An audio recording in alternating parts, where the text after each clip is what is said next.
Welcome everybody to Humans, Robots, and the Factory Floor. Please get your last bite, your last drink, and take a seat so we can get started.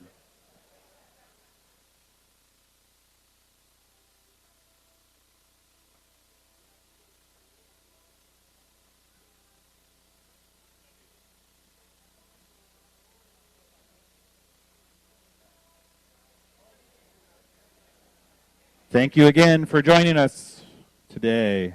A beautiful sunny day in New York City for Humans, Robots, and the Factory Floor. Please get your last drinks, your last bites, and take a seat so we can get started.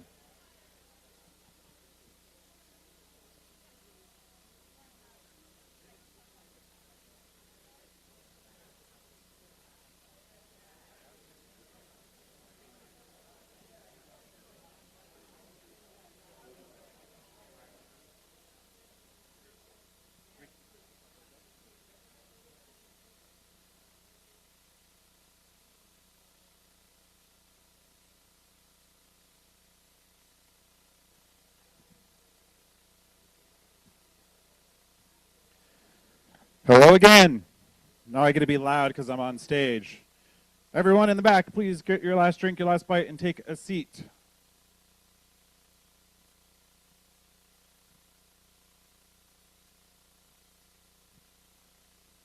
Thank you all for joining us. I know it's a beautiful day outside, and it's always tempting to not come to these things. So appreciate you all being here. Excited to have a wonderful conversation, hear from a bunch of important folks in the manufacturing and robotics industry. But first, I'm Jacob, Executive Director of New York Robotics. We're a nonprofit that supports the robotics ecosystem here in the New York region, locally, regionally, and nationally. In the tri-state hub here, we have a lot of numbers, a lot of exciting things that happen in this region. New York has a history of industry and innovation that's often forgotten about. Tesla, Edison, Bell, the beginning of the Industrial Revolution. That all started here. Long Island was the cradle of aviation, one of the best museums out in Garden City, Cradle of Aviation. Go see it if you haven't.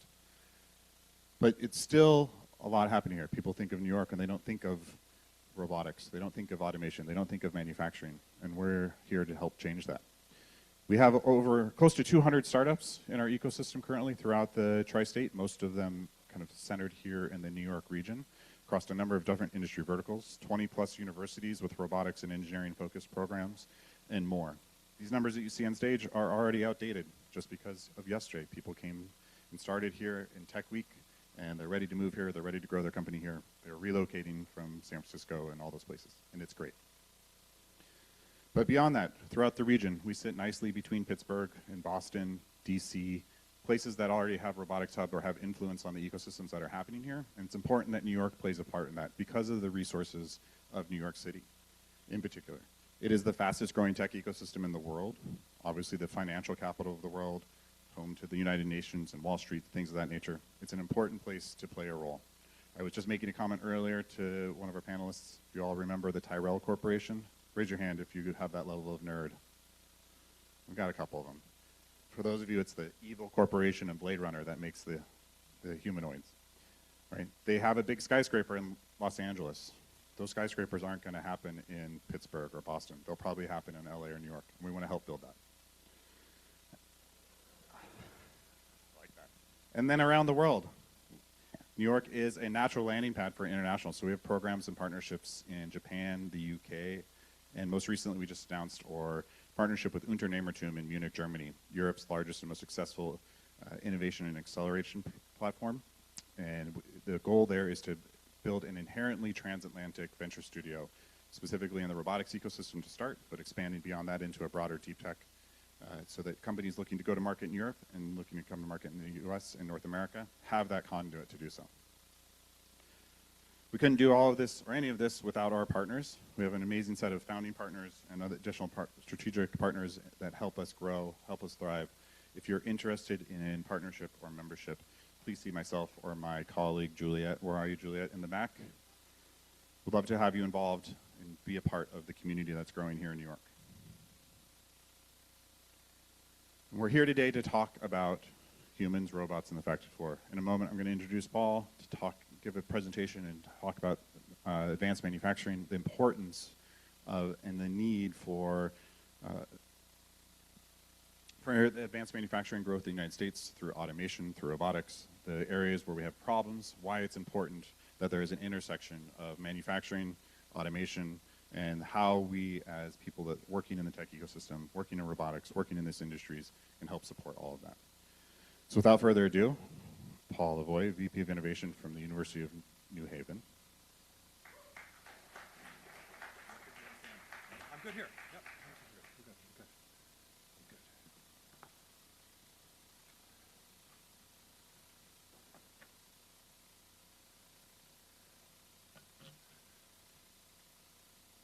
Every generation gets a defining economic challenge.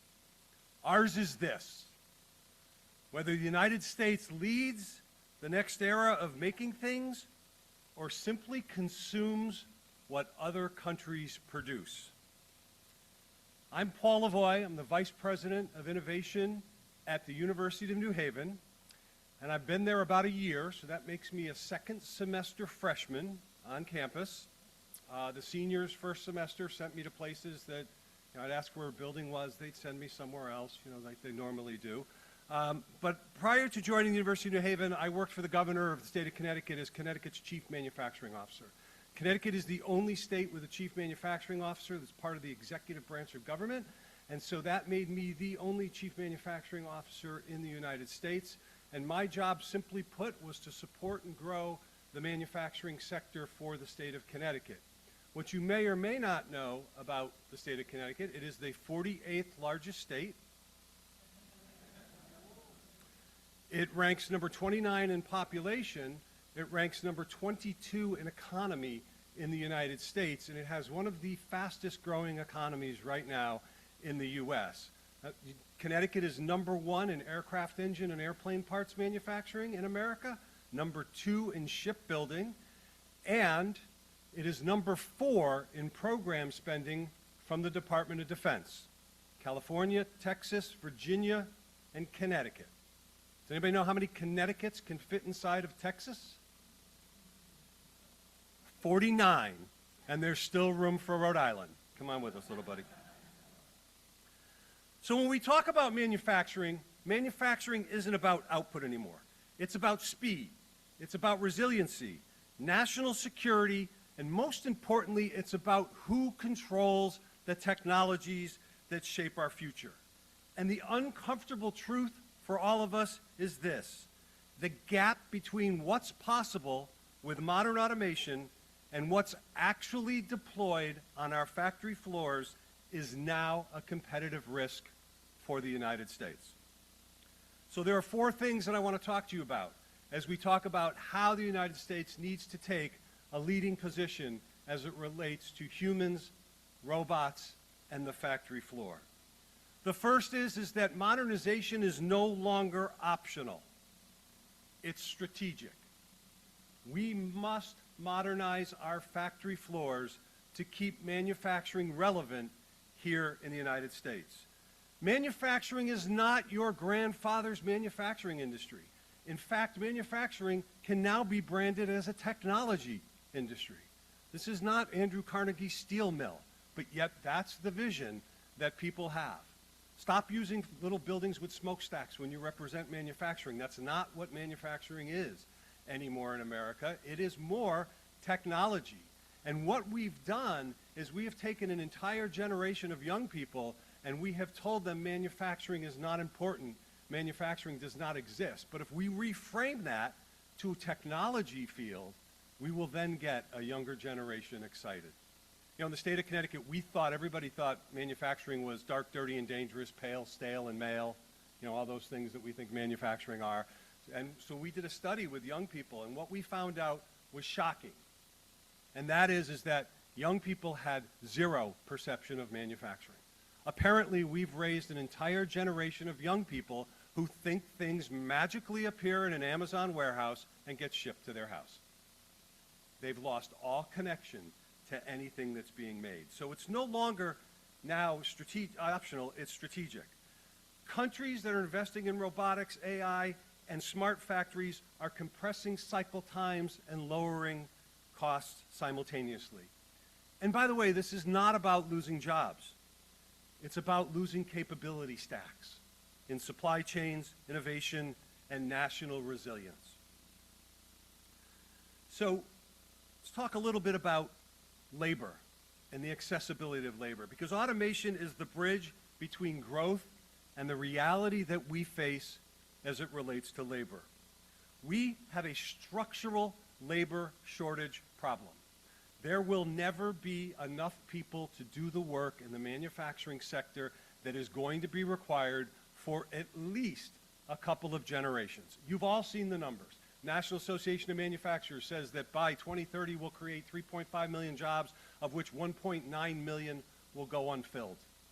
We won't have an opportunity to put people into those jobs. Right now, as we sit today, there's 800,000 open manufacturing jobs. Right now, 20% of manufacturing plants in the U.S. cannot operate at full capacity due to insufficient labor or insufficient skills. And what do manufacturers tell you that their number one problem is? The lack of an available and skilled workforce is their number one challenge. Well, here's the wake-up call. This is a persistent structural capacity constraint. We are never hiring our way out of the problem. If you're going to sit there and say that your single biggest problem is a lack of an available and skilled workforce, you're not solving the problem, because you're never going to solve the problem with the workforce. Automation is not replacing workers. It's enabling output with the workers that we have. And there is a direct measurable output between automation and productivity. We can see productivity increases in robot density, and we see the correlation to the increases with a 1% increase in robot density correlates with a 0.8% productivity growth. And companies that are using industrial robots show higher labor productivity, better quality, better delivery, faster cycle times. That's the holy trinity. All right, how do I get things done better, faster, and at a competitive price in the manufacturing sector? And it's only through automation and employee and human development are we going to be able to achieve that objective. And it's increasingly being adopted because labor shortages exist, not because labor is abundant. Go into a quick-serve restaurant now. What do you find? A kiosk. Go into a supermarket. What do you find? Self-checkout. Right? You've been to Amazon stores now. You just scan your credit card and just walk out. Right? Why do they do that? Why does that automation exist? Why does that technology exist? Because people don't. And that's what will motivate. All right? Technology and a technology adoption needs to have friction. It needs to have friction to be able to succeed. If there's plenty of cheap labor, there's no friction. When we don't have cheap labor, that creates friction, and that means we have to step in to that friction. So it's not a substitute for labor, it's a force multiplier. And the winning model is human and machine augmentation together. Modern automation is collaborative, and it's where workers work alongside machines for higher value output. It's not about machines replacing workers, it's workers working hand in hand. Robots can reduce physically demanding work. They can improve worker safety. They reallocate labor to higher skilled trades. As Chief Manufacturing Officer, I visited over 400 manufacturers in 3 years. And I would walk in and they would talk about an automation project that they initiated, and how they had a guy that was punching out forms in a cardboard manufacturing company, just punching out forms every day. They were paying a minimum wage. They bought a machine to automate it. The ROI was 3 months. I said, where's that person now that was working on that? And they said, they're over there. They're running that machine. I just gave them a 25% raise.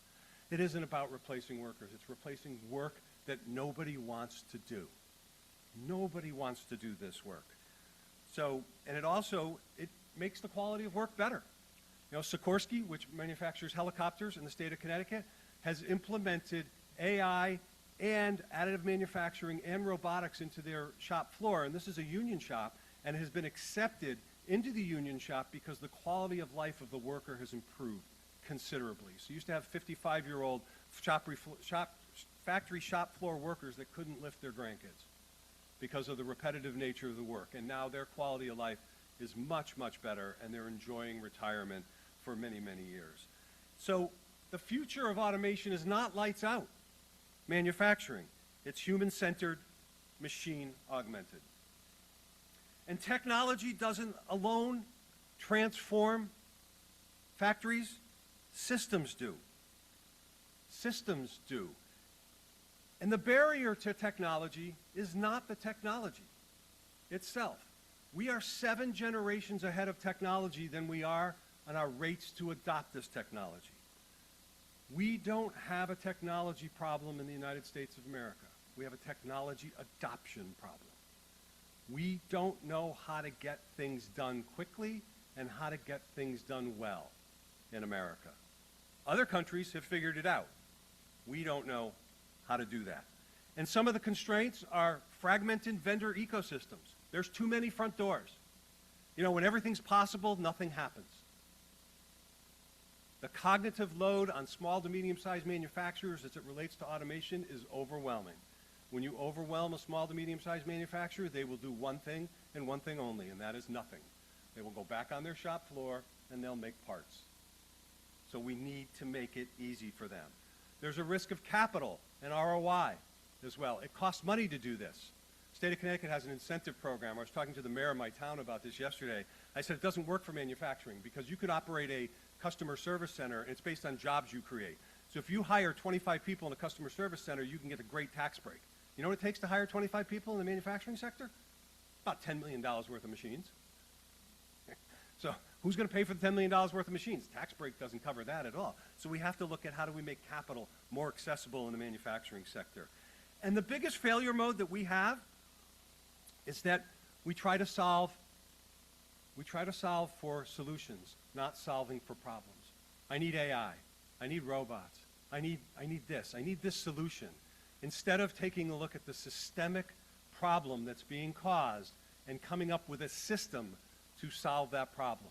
University of New Haven, through our corporate engagement, we meet with companies on a regular basis, and they tell us what they need, and we say, sure you do. And then we start asking them what their problems are, and after we diagnose the problem, we tell them what they're going to get. And what they're going to get sometimes matches what they need, sometimes it doesn't. Because they don't know. They don't know. They're not educated, and that's our job as practitioners to do that. And competitiveness is an ecosystem outcome. It's not an individual firm decision. Manufacturers cannot automate in isolation. You can't do it on your own. We need the public sector to step up and to put catalyst capital in the marketplace. Government should be putting capital, making capital easily available to manufacturers to invest in automation and to invest in technology, to de-risk these investments. I'm not telling you that we should be buying equipment for companies, but we should be helping them buy equipment. State of Connecticut has grant programs that if you are a manufacturer of 100 employees or less, you can get $250,000 in non-dilutive grant funding to support the growth in your business.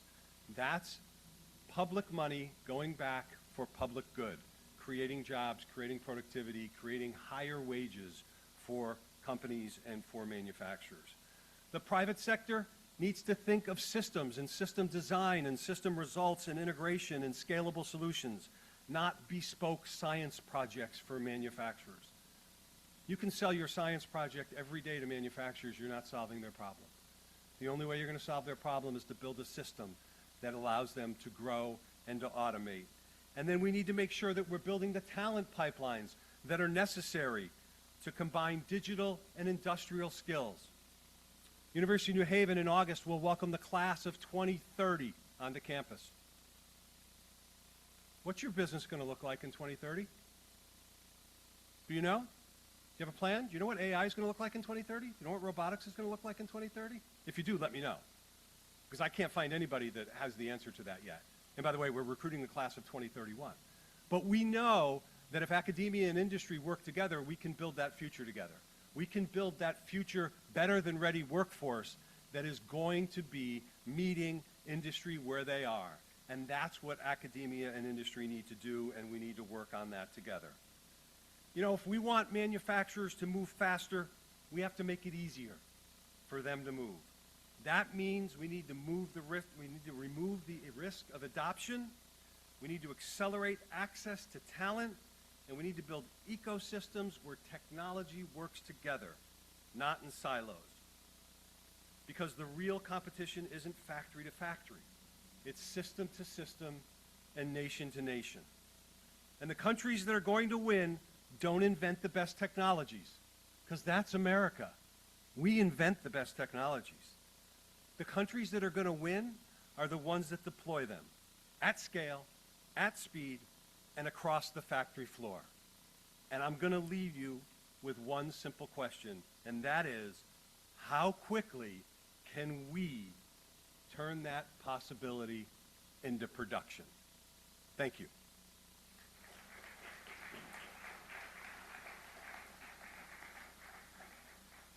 All right. Next up, we have our panel discussion. So I get to introduce Stacy Weissmiller. Okay, go ahead. You can clap for Stacy. Yeah, absolutely. So I want to talk to you a little bit about Stacy and the American Manufacturing Futures Institute, of which I serve as a board member on as well. So I met Stacy in Scottsdale, Arizona, and she was introduced as this crazy person running around at a conference the day before she was getting married, and she introduced her family was there at the resort and all of this. And I knew at that point in time that this was somebody that I needed to figure out how I was going to work with, because she certainly was my kind of person. And my kind of person is the kind of people that get things done. They just focus on getting things done and really focused on driving results. And I was introduced to Stacy, and we did some work with her on the National Center for Advanced Manufacturing. And when that opportunity decided to become something else, we started talking about what that something else could be. And that's where the American Manufacturing Futures Institute was created. We are a nonprofit that is centered around humans and technology, and bringing humans and technology together to change how America is going to remain competitive. So she's going to moderate the panel. She'll introduce the other panelists, of which I'm one, so I'm going to slide on over there. But join me in welcoming Stacy.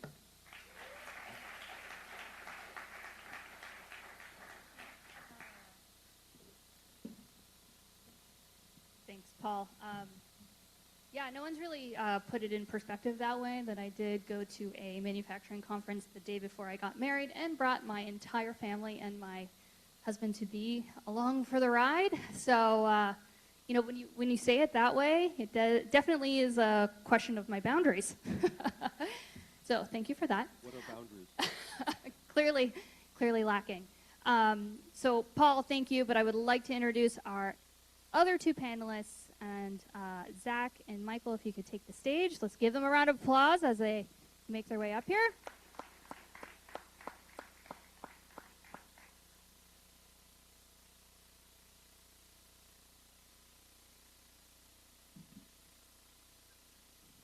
So as these two gentlemen take their seats, I want to say thank you, everyone here, because working in the manufacturing sector, a lot of times, New York Tech Week, Climate Week, you know, we go really deep on technology, and very often manufacturing gets left behind, right? It's not always the sexiest topic. It's not always the thing everyone wants to really dive deep into, and so I'm so thrilled to be here. And I'm very thrilled to have all three of you here. Paul is obviously on my board and a very close friend, but also Zach and Michael, you're very close to Jacob, who is also the person who introduced me to my husband. So let's talk about 7 degrees of Kevin Bacon here. So I'm going to turn it over to Zach and Michael to introduce themselves, introduce their company, and I'm going to put one plug out for both of you, which was really Paul's last note, right, which is how quickly can we turn possibility into action? So big thinking. I'd love you to opine on that. All right. Yeah. Thank you. Thanks, Stacy. Thanks, Paul. Paul, your presentation, and it sounds exactly like all the things that I'm thinking about. So it was great to hear it come from someone else's mouth as well.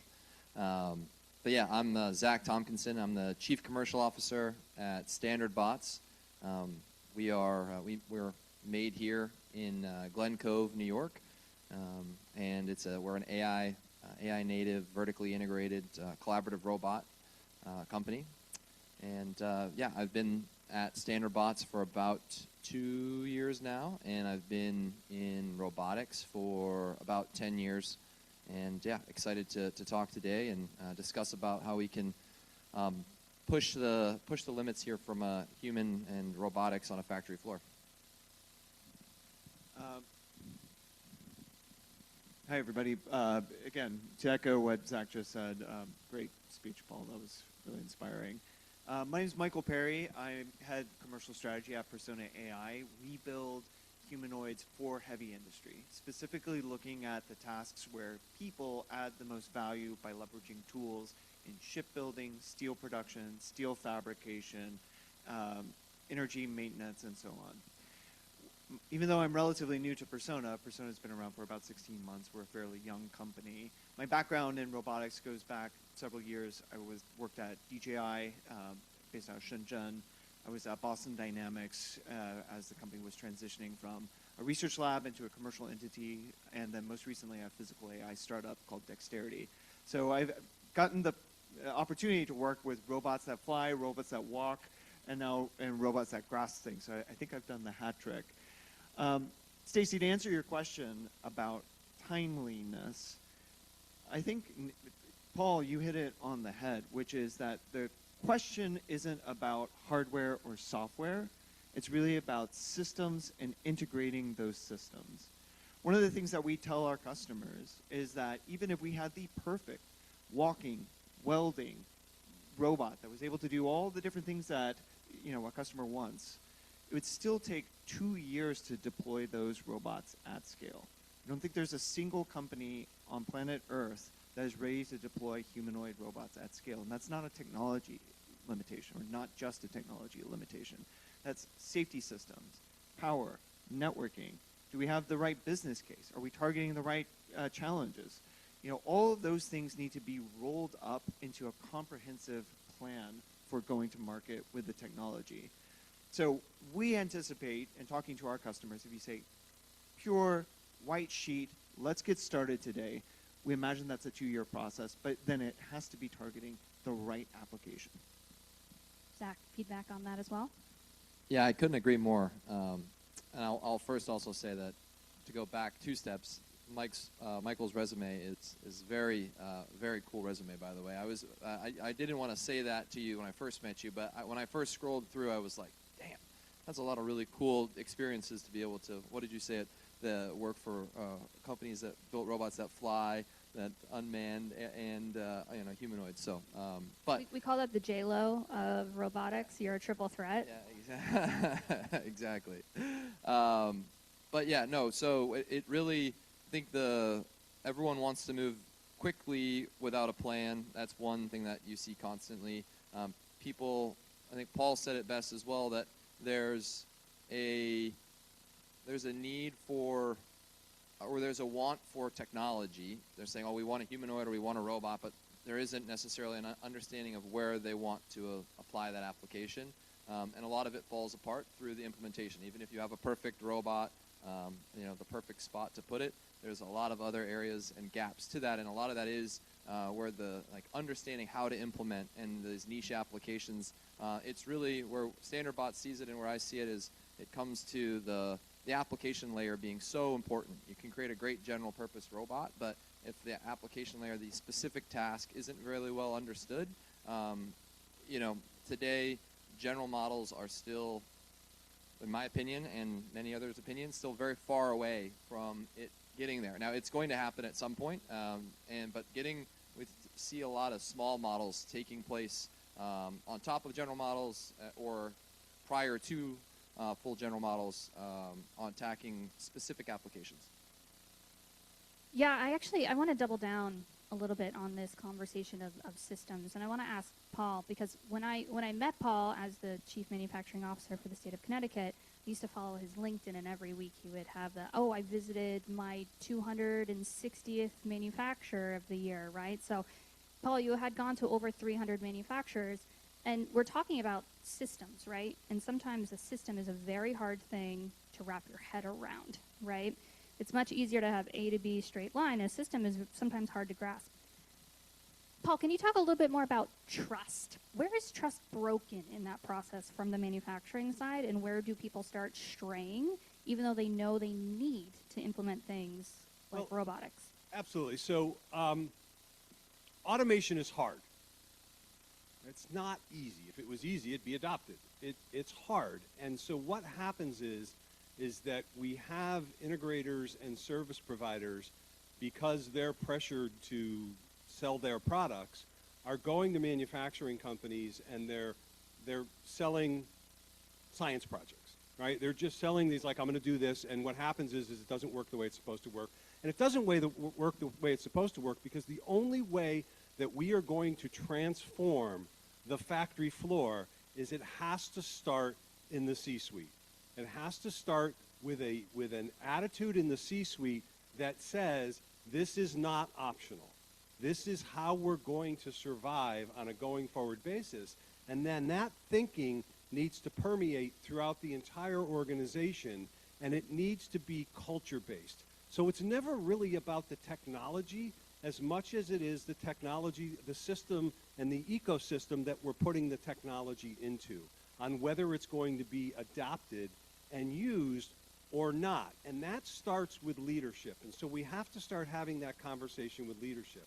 The second thing we need to do is we need to start investing in the employees that are working in the manufacturing sector.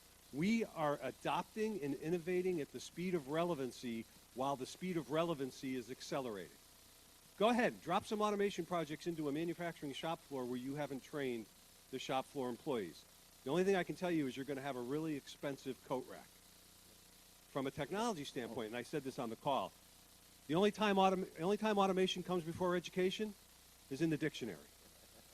So what's the education plan? What investments are we making on our factory floors to upskill and reskill the workforce so they can understand the potential of this technology? There's one thing I know from having running manufacturing businesses is that if I empower and train my people, they will solve problems in ways that I could never possibly imagine. Never possibly imagine. The power of the shop floor worker is always underestimated in America. And the more that we educate them and enable them to take a look at these technologies and adopt it. So this is really a culture, organizational design, training issue more than it is a technology and an adoption issue. Because once we solve those three challenges, systemically solve those challenges, the adoption rates will skyrocket. Because at that point in time, the technology becomes logical and needed and understood.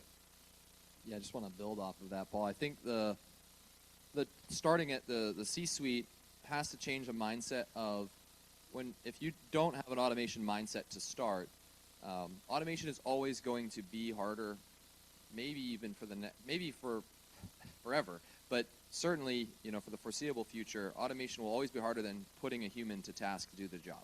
It's easier. Humans are more flexible. Now there are various cases in heavy industry, of course, but by and large, it's easier to use a human to do the job. Now, they're more dynamic, more capable. Now that can even be for lifting something over and repetitively over and over again. It's still easier to use a human in most tasks. But if you don't have an automation mindset to come back and build from the beginning and do the training and make sure everyone's trained, if you go hire someone to come in, you can hire standard bots right now and come in, and we'll come in and do the job for you. But if you don't have that education on your factory floor of what that automation looks like, when that project or your parts change, your factory floor changes, the guy that ran it prior to, leaves the company.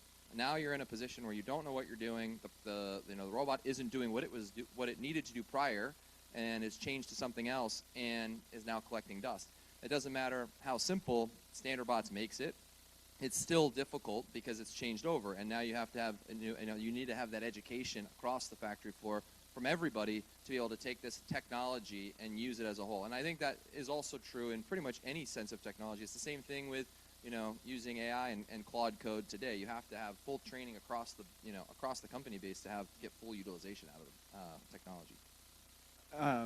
Not to point the fingers back at us, but it's not just about educating the people on the ground who are operating the machines.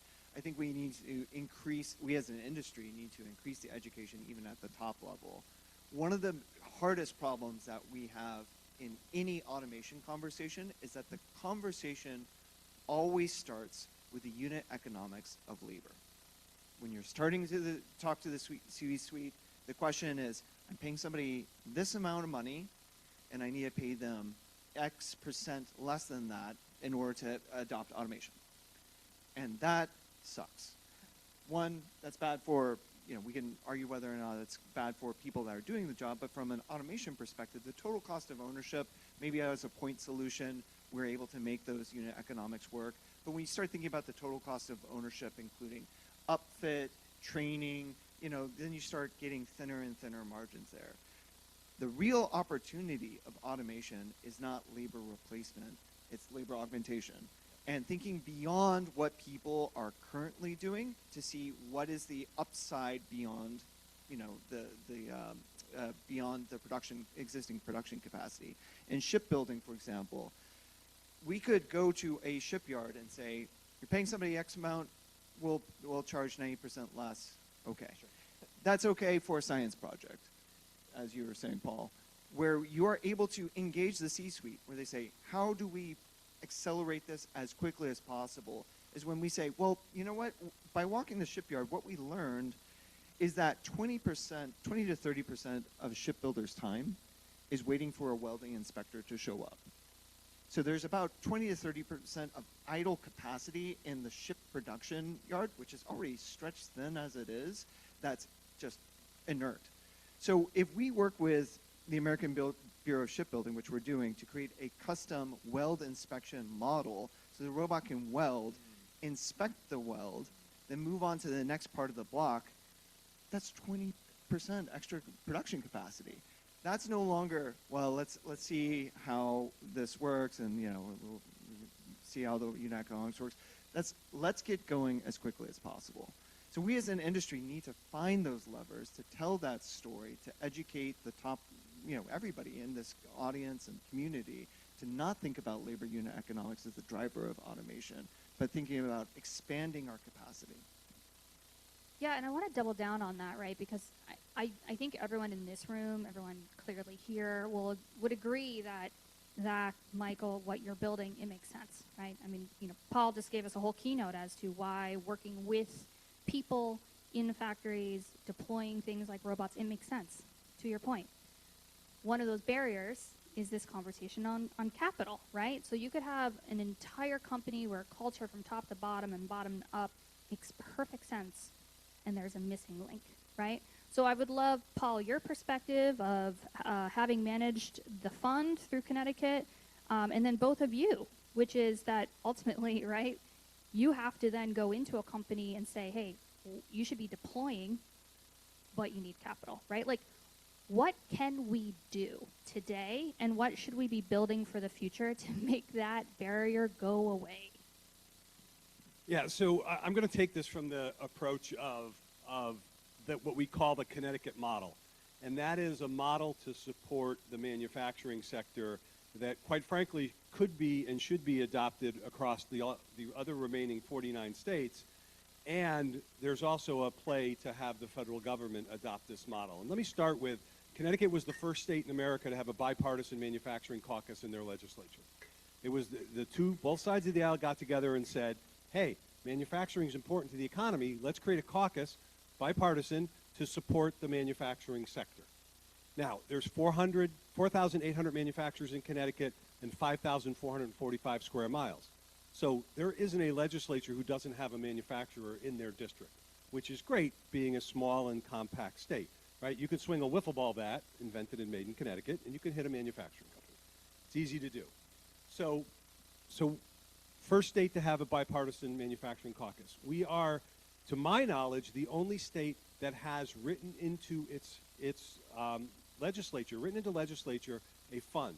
It's called the Manufacturing Innovation Fund, and it is a fund that gets put into the budget that goes through the legislative cycle and it goes through the governor's cycle to fund manufacturing growth in Connecticut. As chief manufacturing officer, my first budget was $20 million over 2 years.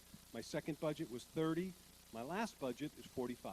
So the legislature and the governor have consistently and continued to invest in the manufacturing sector. If you are a manufacturer with 100 employees or less in Connecticut, you can access $100,000 in non-dilutive grant funding to buy new equipment.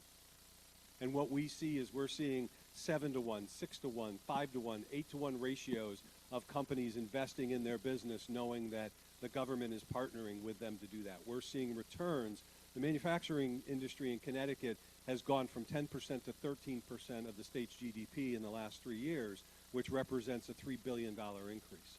So you're starting to see how these programs work. Incumbent worker training. There are 35 different programs that are run by Connecticut's Office of Manufacturing, all designed to support the manufacturing sector, to inspiring young people to consider manufacturing careers. Training, Industry 4.0 technology adoption, buying new equipment, with career roadshows, ambassador programs, and we're talking about interns. Any manufacturer in the state of Connecticut under 300 employees can get wage subsidies for up to 4 summer interns in their facility, because we want to be able to, if you learn in Connecticut, we want you to earn in Connecticut. And if you go to school outside of Connecticut and you live in Connecticut, that program is come home and make mama happy. Right? Because we want you to come back to Connecticut. We want you to live in Connecticut. So we have to create these sticky relationships to be able to do that. That's the role of government. What government does in Connecticut is it puts money into the nonprofit sector to run these programs. The Office of Manufacturing is 3 people. The Chief Manufacturing Officer, it's a program manager, and it's an assistant. Because they take all the programs and push them out to the nonprofit sector for them to be able to manage the programs and for them to execute the programs. So either through the MEP or other organizations, they're being funded to support the manufacturing sector by the manufacturer's own tax dollars. I have somebody say to me, I don't want the government involved in my business. I'm taking any money from them. I say, it's your money. You want to take your own money back, go ahead. The guy next door to you will take your money. If you want to give it's a tax rebate. If you want to give that tax rebate to the guy next door to you, go right ahead, because at some point the fund runs out. And then they'll look at you and they go, what do you mean it's my money? I said, this is tax dollars that are being reinvested back into your business. The government doesn't create money. The government just takes money from you and recycles it. So it's your money, right? It's your money coming back to you. So how are you going to look at that to be able to do that? So that's the model in Connecticut. And that, it's great to see that the investment continues to increase as the adoption and engagement rates continue to increase as well. But this is how government can support the manufacturing sector. And I used to tell companies all the time, there's 2 things I want you to do. I want you to make great products, and I want you to give people amazing careers. Because that's what manufacturing careers are. They're life-changing careers. They're poverty-breaking careers. They're all of these things that give people hope. Manufacturing jobs give people hope. Right? I said, that's what I want you to do. Anything that gets in your way, you should just pick up the phone and call me. Now, I'm not there anymore. There's a new chief manufacturing officer. You can pick up the phone and call him now, not me, because I'm just trying to figure out how to create the next generation of workers that are going to be able to run these factories and to be able to make sure that we're producing the workforce that industry is demanding in the state of Connecticut. Wow.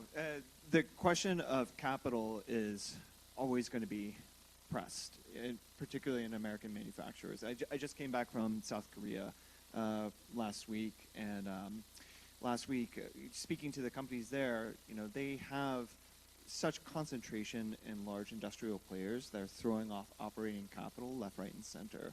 They also have pretty entrenched experience deploying robots at scale. I think They also have a robotics strategy. Yeah, we could talk about a national robotics strategy. But part of that is they've got standardized playbooks for robotic implementation and deployment, and there's a whole ecosystem of service providers that are ready to stand up a robotic cell at the drop of a hat. Sometimes those teams are within existing companies. They're not going out to outside integrators. They insource that as a dedicated team that's ready to spin up a new automation project pretty quickly. So that level of capability, as much we're somewhat incentivized to say this as robot providers, but the gap in the market is not more robot hardware. The gap in the market is not robot software. The gap in the market is sustained, specialized deployment talent. And that type of gap in the market is not understood very well. It's very sexy to think about building a new robot. That's why I get to do all the fun jobs that I do. But the tough thing is setting up a safety system, speaking to an ERP, making sure that a conveyor system is talking to the robot that's speaking to the downstream system. Like all of that connectivity is really tough work that we need to spin up as much awareness of the importance of that as much as cool new robot form factors. And I also assume that costs a lot of money. Yeah? Actually it doesn't. Unfortunately, but maybe it costs too little money. Most of the integrators that are operating in this space are operating on very thin margins as is. It's a lot of reoccurring. Excuse me. It's a lot of non-reoccurring engineering work. So it's hard to often. Each deployment is different. Even you can try and reuse a lot, and if you're really good, you can reuse 50% or 60% from the previous deployment. But a lot of these deployments are 80, 90% brand new engineering challenges. Even if it's the same type of welding, the same type of materials, it's the size of the part, how the part is positioned, how the part gets there, how the part leaves. All these things turn into the challenge being, the number one challenge we have is not building more robots. It's actually how do we have more integrators to deploy the robots. We're short integrators. Integrators are people, whether they work for the manufacturer or whether they work for the supplier, such as Standard Bots, or whether they are a third-party integrator that work for a separate company that you are for hire. Those are all different types of integrators. It doesn't really matter. At the end of the day, there's a huge shortage across America today. It's the number one shortage right now that's like slowing us down from deployments. And I think when you look back to 2013, you compare America deployed robots to China deployed robots, I think we were like, it was like 30,000 to 40,000 deployed in that year, and I might be off by 5 or 10,000, but it was less than a 10,000 difference between how many robots China deployed and how many robots the U.S. deployed. Now, flash forward to last year, China deployed 10 times more robots than we did, and we're still stuck in I think we're up to like 50,000 deployed a year, and we were at 30,000 10 years ago, so we're almost double, which is crazy. And this is on a yearly count, by the way. But China is 10x what they did, from actually they're 10x what we are now, so they've 20x what they were doing 10 years ago. So it's because of their commitment from a national strategy. Everyone is bought in from all levels of government, from all levels of manufacturing, all levels of tech building. They're all built in on building robots and deploying robots. And I think that we need to put a national strategy together that then can turn into a statewide strategy that then can be a local strategy for deploying robots and building robots and getting them to mass adoption into every major industry and application, and whether that's a barista or it's shipbuilding. You took all my questions away from me. I was going to ask that. But, I mean, we know an organization that could help, the New York Robotics organization. So if anyone's interested in helping fund building a national strategy, it sounds like you should talk to Jacob. And then, obviously, an industrial strategy, let me know. I feel like Paul's been beating that drum for quite a while, so happy to talk about that. Want to just also kind of round out the panel and just aspirationally, right? What is one thing that all of you, if you were leaving here today, and this was, the last thing that you could say to everyone here in the audience, like what's the one thing you want everyone to know, whether it's about your business or about this kind of system between robotics and manufacturing? I'll let you think about it. Well, one thing, huh? I think the one important thing that we all need to realize as it relates to humans, robots, and the factory floor is that it's hard. It's really hard, but we don't have a choice anymore. This isn't about, you go back to Michael's thing with it becomes a labor discussion. Well, start flipping that discussion to say, okay, great. Now let's say you don't have people. What's the cost of not having people? What's the cost of not being able to grow? What's the cost of continually retraining people because they quit, because we don't have, this is no longer optional. And at some point in time, this country needs to be able to wake up and say, we everything necessary to do it. We just don't have the national imperative or the national strength to do it. We're talking, you know why China is kicking our butt? It's because it's run by engineers. You know who runs the United States?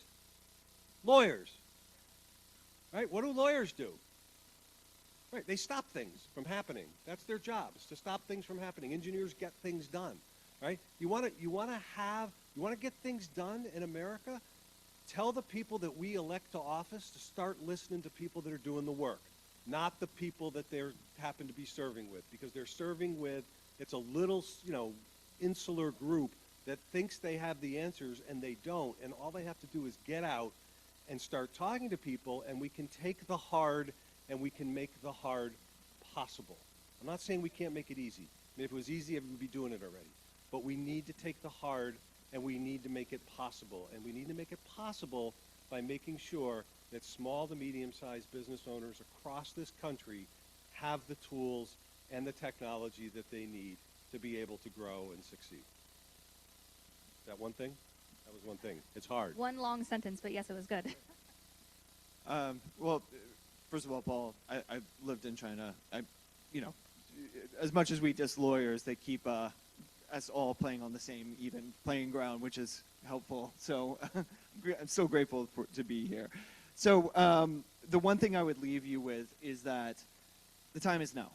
If we do not solve this problem within the next 5 to 10 years, we are going to lose many of the things that make our modern life possible. That could be ships, that could be energy infrastructure, that could be steel, the capability to make things. We're already seeing the massive amounts of disruption from one tiny strait across the world that is challenging the price of everything in our daily lives. And that's just one strait that provides 7% of the oil that we have. Imagine if we're bottlenecked on the consumer goods that we have, the agriculture that we eat, the steel that makes buildings like this possible. Like, if we do not solve this, everything that we get to enjoy in our modern life is going to be at risk. So the time is now, and we need to start making the investment into building up the capacity as quickly as possible. Yeah, that's great, Michael. I'll add to that, and not to draw the scary option here or potential future, but if we don't take robotics seriously and we don't go full steam ahead, which I know can be scary, to address the elephant in the room, even certain aspects of robotics makes me nervous, and I run a robotics company. So there is a line here, but if we don't pursue it, we will fall behind. We're already, in my opinion, behind some other countries. You can debate which countries that is, but it's certain that we're behind in the U.S. And to me, it's the number one, and I think to economists, it's debatably the most important economically for us to figure out robotics. If we don't, that industry is just so encompassing. It will be such a big part in 10 years from now of our GDP or the world GDP. And if we're not the leader in robotics, or right there, or having a big stake in that, then we will fall dramatically behind as a country. All of our robots will be from another country. All of our drones are will be from another country, right? All of our solar panels currently are from another country, really, right? And that was a market we were leading in a long time ago. So if you look to the solar industry, that's an example of where we could be. And I think that robotics is far more important. No offense to people in solar, but to me, robotics is far more important to the world than solar is, and it's a much bigger market. So we know where we are now. We have to view where we're going, and we need to take it serious.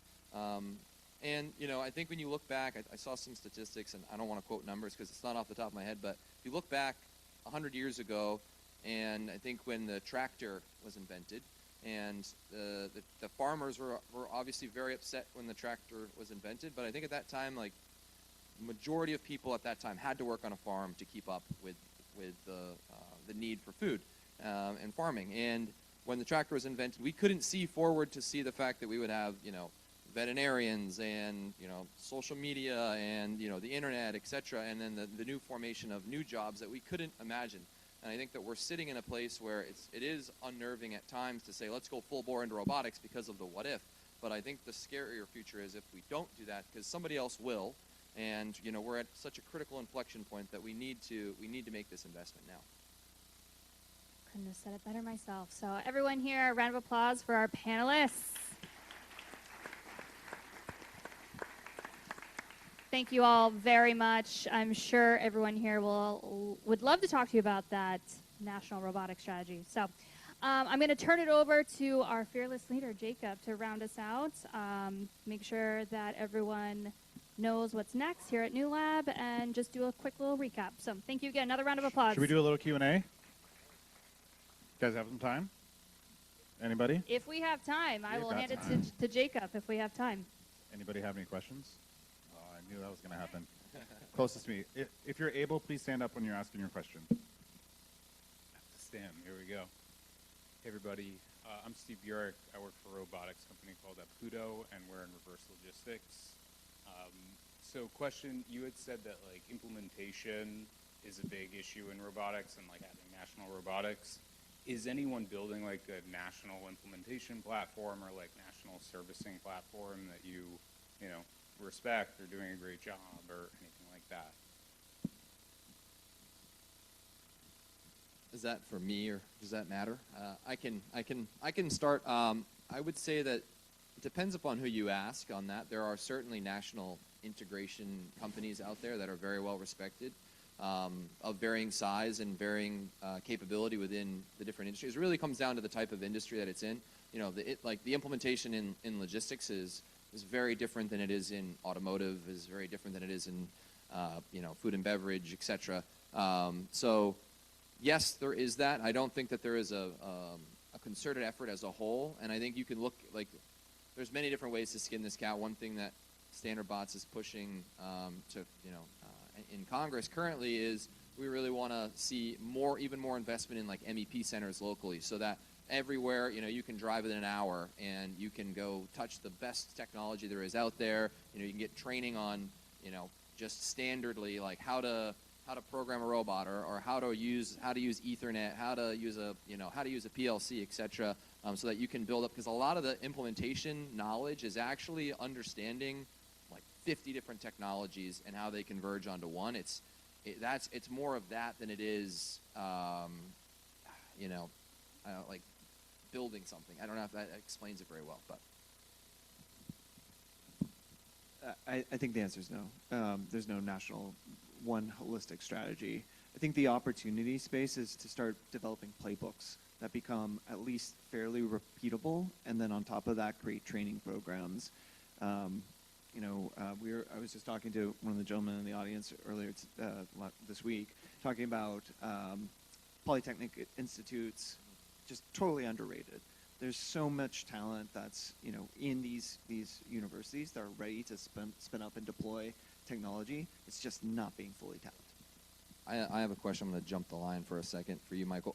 When you were in Korea, did you find that because they were so they have so many large companies that are they're multi-versal, like in the U.S. it's less like that, but there's 4 or 5 companies that are massive in Korea. And they're in every major industry. Does that make a difference when with their approach? Yes. So you have this chaebol infrastructure that has large companies that are multifaceted across multiple industries, doing mining, shipbuilding, building large earth movers, construction, all within one company. So to that end, they're able to create their own market for their own automation initiatives. And as a result, they have their own internal integration services. Though that talent that's used to developing and deploying that technology not often, but has been increasingly spinning out their own robotics companies and their own integrators that are going to other people in Korea and across Asia Pacific. Hi, folks. Sorry, next question. Sorry. My name is Sandeep Mukherjee. I work for SoftBank Robotics. I had a question regarding what's the appetite that you're seeing for alternative business models like manufacturing as a service or robotics as a service, and how does that kind of like go into your go-to-market strategy for specifically Zach and Michael, but in general for manufacturing just as a service? Is that improving deployments or not really viable? Most of the companies that we speak to, their baseline assumption is that they want to own the asset. They have CapEx that they want to spend. They're trying to minimize their OpEx as a whole. I'll let Zach speak to his technology and his approach. From our side, humanoid robotics are so new that we believe that it behooves companies to consider as a service model at the outset. Because as the robots develop, they improve, we are able to increase their compute, their skill capacity, add more sensors, etc. We want our customers to benefit from that. And what I really hate, like, my conversation with procurement departments is, what's the depreciation cycle on a humanoid robot? None of us know, right? We put on a next generation robot, it's down to 0. Do you really want that on your books? The answer is no.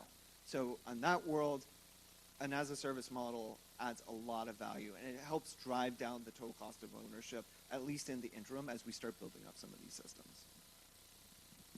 Yeah, I think when you're adding that new tech can be out and easily rapidly deployed and replaced, such as your example, it makes a lot of sense. It also makes sense when if you're continuing adding value.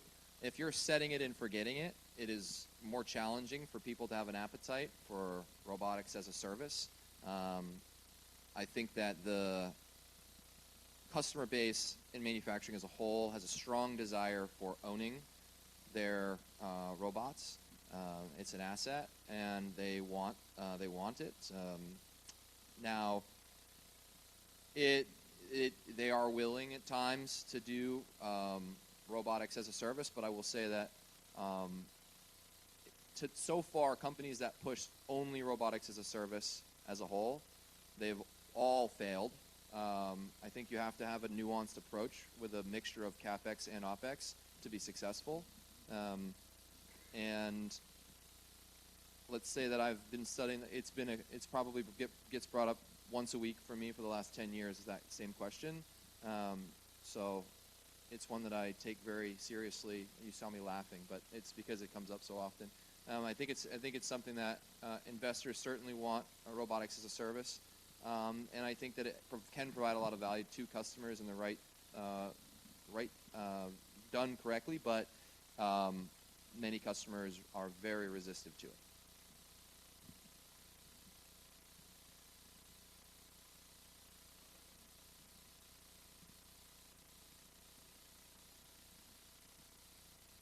Hi, my name is Vinika. I'm a solutions engineer at Scale AI. So I spent a lot of time thinking about data collection, performance improvements, policies, very specific things. So I guess kind of to the point earlier about how the biggest bottlenecks are not necessarily like the performance of different policies, but more like, I guess, like the appetite for it, as well as like the integrations and stuff like that. How do you think about, I guess, investing in, better performance for robotics, and also like how do you, I guess, think about like what you brought up before about like general models versus like very specific scenarios? It'd just be great to get your perspective.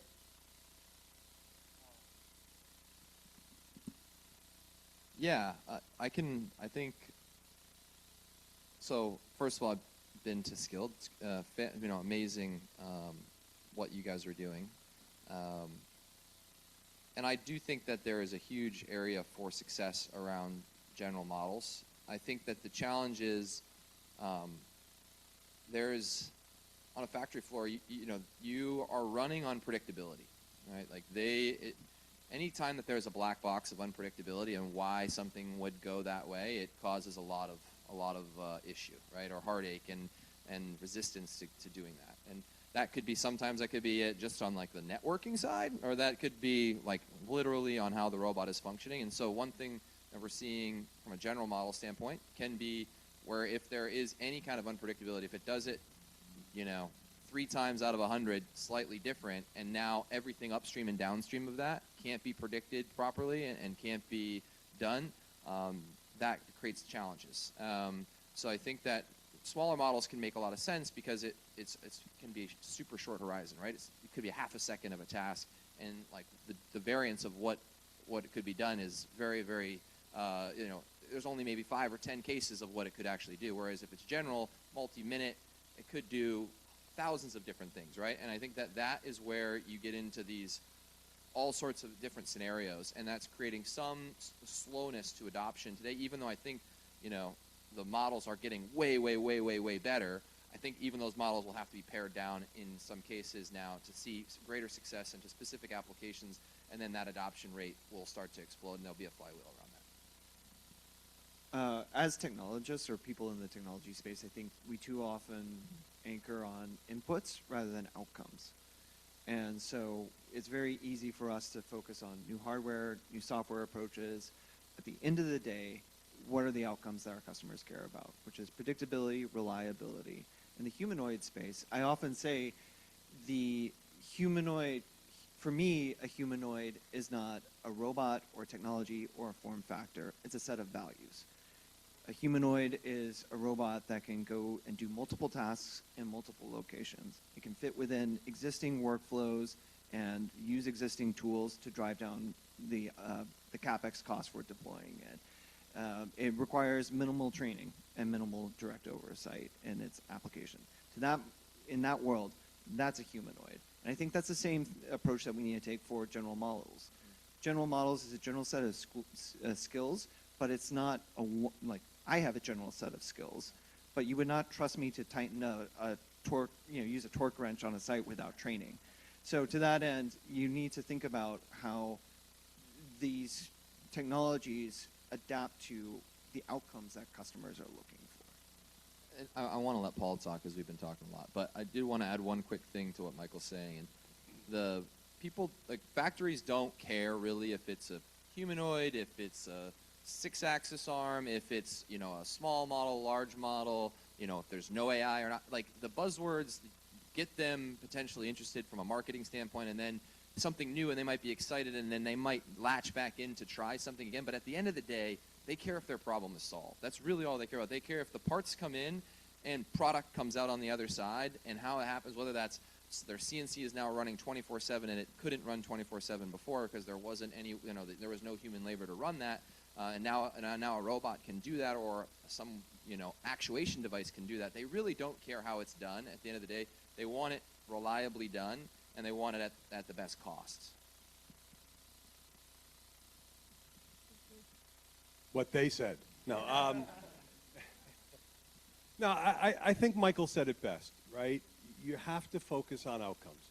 We really have to focus on what is it that we're solving for, and not necessarily fall in love with the solutions as much as the outcomes.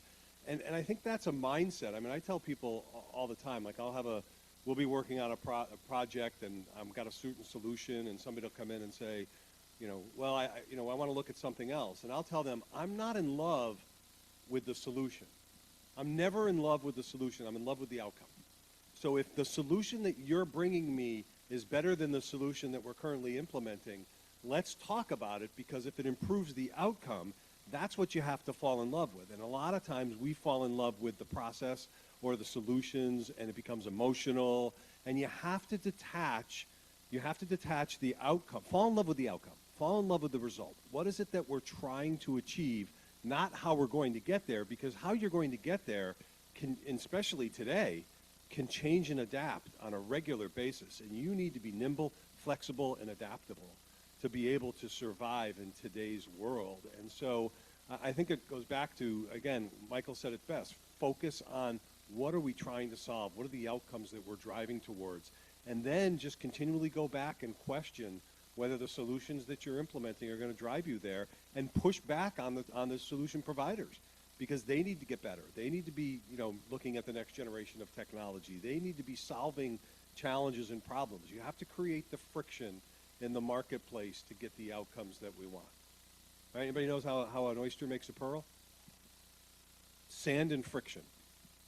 What it is, right? It's just sand becomes an irritant, and so the only way the oyster can get done is to coat it, and they make a pearl. Well, that's what we need. We just need a whole bunch of friction in the marketplace, and we have all that friction in the marketplace. We'll figure it out. We're pretty smart. Since we let Paul talk, we've run out of time. Thank you all again for the wonderful happens, by the way. conversation.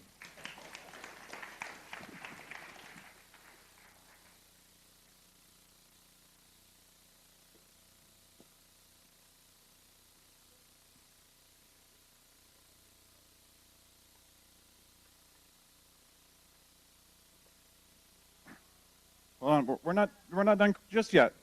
I'm still here to talk. Too many points to sum up in that wonderful conversation, but it's very clear that we need a national strategy, some unification, education, and priorities around how this country and the world works together for around robotics, automation, industry, and manufacturing. For me, I think one of the things that will help solve for that is places like where we are today, New Lab. And to share a little bit more about New Lab, I want to introduce Maya, one of the technical program managers from New Lab, to share more and have a special invite. Thanks, Jacob. How many of you have been to New Lab before? Okay, that's good. I'd say like a little over a third. But yeah, so excited to welcome you here. I know I'm the last thing between you and drinks and fun, so I'll be really quick. So New Lab is a global commercialization platform focused on critical technologies. So what exactly does that mean? So we have three main pillars. The first here is our physical space that I'm really excited that you guys all had the opportunity to explore. Within our space, we have over 100 startups here located in Brooklyn and 350 globally. All of these startups focus in areas of critical technologies, looking at our energy infrastructure, mobility, autonomy, robotics, really the industries that are going to shape the future of the United States and around the world. And the goal of this space is to bring together all of these companies and provide them with the resources they need to succeed. So this is our physical infrastructure. You'll get to see we have all of our shops here. We have on-site engineering teams that support all of our startups, as well as lots of events like the ones we had today where we're able to bring together the entire community, investors, everyone. Second is capital. We've had investments over the past couple of years. New Lab companies have overall raised over $14 billion. And we are really great to see them be able to grow and succeed and shorten that length of time that they're able to raise. Lastly, we have our commercialization team, which I'm glad to be a part of, where we're able to help startups get from their first initial product and get to their first purchase order. So we're able to work with corporates like Amazon to NGOs like the Nature Conservancy, as well as our government partners, really focus on helping our startups succeed. So with all those three pillars, we're really happy to be a community here to help support both startups here in New York City and around the world grow and succeed. So with that, I'm going to let the doors be opened and welcome you to Critical Mass, our signature New York TechWeek event. Please talk to all the startups that are displaying, talk to everyone in the room, explore our space, and yeah, have a great evening. Thank you all again. One last thing, as you're walking out the door, to get more information about the American Manufacturing Futures Institute, 2 QR codes here, one for an upcoming webinar on June 8th, and to sign up for their newsletter. I didn't put a QR code, but nycrobotics.org for more information about what we're doing. Thank you all.